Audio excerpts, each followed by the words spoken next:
India just got hit with a 50% tariff, and Donald Trump is behind it. On Wednesday, Trump signed an executive order targeting one of America's biggest trading partners, India.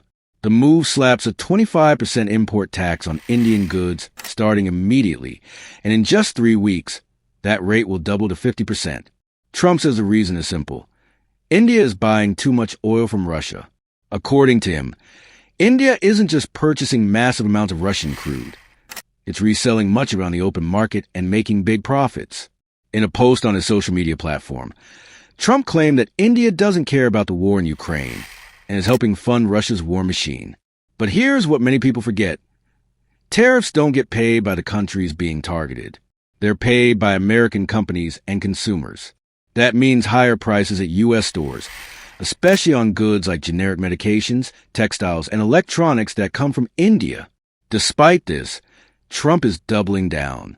He says the tariffs are meant to pressure countries to fall in line with U.S. foreign policy, and India isn't the only one in his crosshairs. He's already gone after China, Brazil, and even used trade threats to try to stop skirmishes between Thailand and Cambodia. Big companies are already reacting. Apple just announced a $100 billion investment in U.S. manufacturing. They're trying to move production out of countries like India to avoid getting caught in the crossfire. And Trump has made it clear, companies that invest in the U.S. will get exemptions. For now, India, on the other hand, is pushing back. A spokesperson for the Indian government called the move unfair, unjustified, and unreasonable. They say their oil purchases are driven by market needs, not politics, and that many other countries are doing the same thing. But this tariff decision doesn't just threaten wallets. It threatens a relationship between two powerful nations. India is part of the BRICS alliance with Russia and China. It also depends heavily on Russian military equipment, including the S-400 missile system.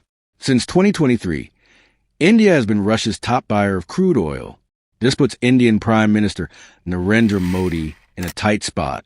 He spent years building a public friendship with Trump, joint rallies, hugs, Oval Office visits. But now, opposition parties in India are saying that friendship has delivered nothing. Trump's move could also shift alliances. He's recently hinted at deeper ties with Pakistan, India's rival, and even commented on the long-disputed Kashmir region. While some experts say the U.S. and India have built up goodwill over the years, it's fading fast. And with Trump's aggressive approach, the pressure on India and on Modi is growing. At the end of the day, Trump says he doesn't care what India does with Russia. They can take their dead economies down together. For all I care, he wrote.